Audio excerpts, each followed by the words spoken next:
Welcome back to World Crisis Radio. Now, continuing the paper that I've posted on Tarpley.net, Obama is preparing to bomb Iran. It is a break in the situation and not for the good. We've got all kinds of reports in the European press about the coming use of Saudi territory. Negotiations between Israel and the Saudis for overflight privileges, right, that the Israeli Air Force can fly over Saudi Arabia to strike Iran. They really need that, otherwise very hard to do, and all kinds of articles about this. Let's get to the specifics. Paula Sleer of Russia Today in Jerusalem on the 28th of June says Israeli helicopters are dropping off material at Saudi bases.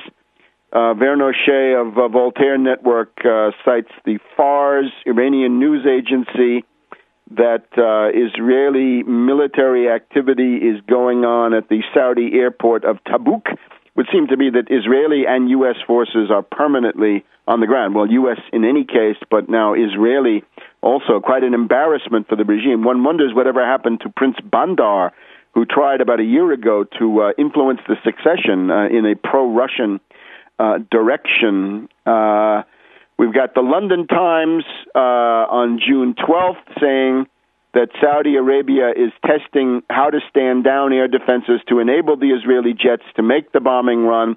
London Times, July 5th, that the head of the Mossad is telling Netanyahu that Saudi Arabia will let you fly over. So documentation on that.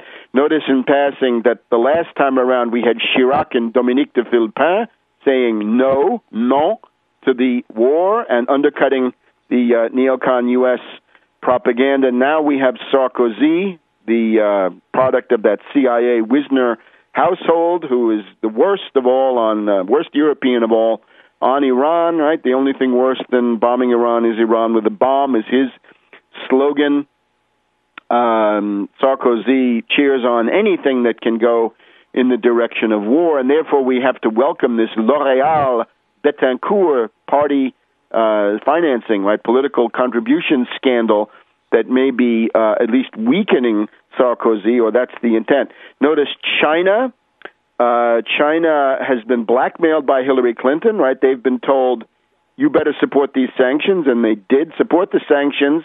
You may lose your oil from Iran, but if you don't support the sanctions, the Israelis will attack, the Gulf will get closed, and you'll lose not only Iran, but Saudi Arabia also, and Saudi Arabia sells them more.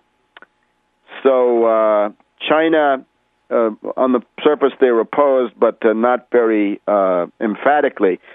Now, we've just had large U.S. armada going through the Suez Canal, 11 vessels, the battle group around the carrier USS Truman, and this was facilitated by Egypt to, keep small boats away.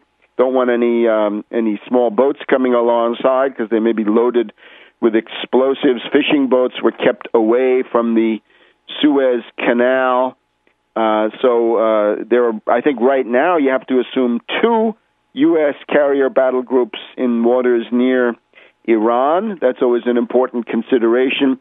We also have to remember the Israelis now have 3 nuclear ballistic missile submarines, the Dolphin, the Tekuma, and the Leviathan, and we're told that at least one of these ballistic missile submarines is in the Gulf. Now, these could be used for a first strike and also for retaliation because the warning time is virtually nothing in terms of the first strike. So the Israeli Navy with a permanent nuclear ballistic missile threat in the Gulf. Ironically, these submarines manufactured by Germany. Now, the U.S. has forces in 11 countries within striking distance of Iran. Let's go through the list. Places where the U.S. has forces: Afghanistan, Turkey, Pakistan, Kuwait, Azerbaijan, Armenia, Turkmenistan, Saudi Arabia, United Arab Emirates, Kyrgyzstan. Kyrgyzstan is that Manas Air Force Base. Right now, there are no U.S. air base. There is no U.S. air base in Uzbekistan, but the U.S. has been pressing over the last year or so to reopen the former base in Uzbekistan. Of course, the Turkish NATO bases, very formidable. U.S. forces in Azerbaijan. Hillary Clinton went to Azerbaijan, trying to line them up for war, we think. U.S. forces are in Armenia. That caused a big stir in Pastaran. And the Pastaran also mobilized against the report that the U.S. and the Israelis were in Azerbaijan. So you can see, if you look at the map, and that's indispensable, you'll see that Iran is essentially being encircled. Now, this encirclement is supposed to be a factor of strength, but it involves scattering a lot of forces who are operating in isolated areas with bad logistics. The forces are fragmented. This can backfire. I talked on the evening last Sunday, July 18th, talked to a retired U.S. Navy captain who had spent his career in nuclear ballistic missile submarines with Admiral Hyman Rickover. And he said at one point in his towards the end of his career, he participated in an exercise, the hypothesis of which was 35,000 U.S. troops cut off in or near Iran, and the approved answer was immediate use of nuclear weapons. So you can see how this can escalate into the use of nuclear weapons. Now, when we look at it even more closely, whatever the U.S. and Israeli intentions may be, the position is changing in some very, very important ways. First, let's also point out Syria, Hezbollah. Hezbollah, of course, building up a lot of forces in southern Lebanon, very formidable. We'll talk about that in just a minute.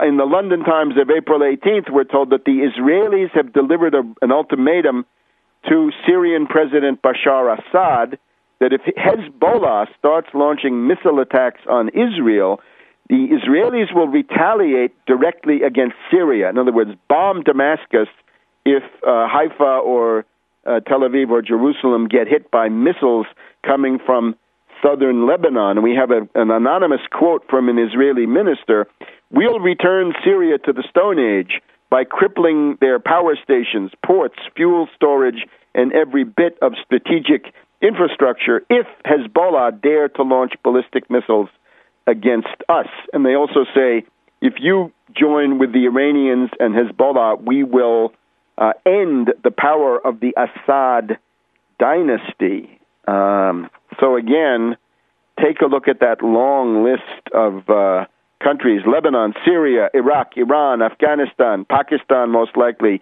Yemen. Yemen, you have this insurrection, an Iranian-backed insurrection against the Saudi-backed regime. Somalia, Sudan, overstretch looms big time for the U.S. Now, also, let's look back. The lessons of that Lebanon war, Israel-Hezbollah war of August 2006. This was a defeat for the Israelis. A lot of people didn't understand that at the time, but it clearly was. In many ways, it was clearly a strategic defeat. It was even a tactical defeat in many ways. You can look at the bad performance of the Israeli tanks. But now let's look at how this has changed. What are the upgrades that Hezbollah has made? Well, they're reported to have, in 2006, Hezbollah was able to launch 4,000 short-range missiles against northern Israel. This is pretty much the Russian Katyusha type, right? The Stalin organs of World War II type. They were not accurate, right? These were just terror weapons against urban areas. But now this has changed with the M600 missile, which we'll talk about here in our final segment.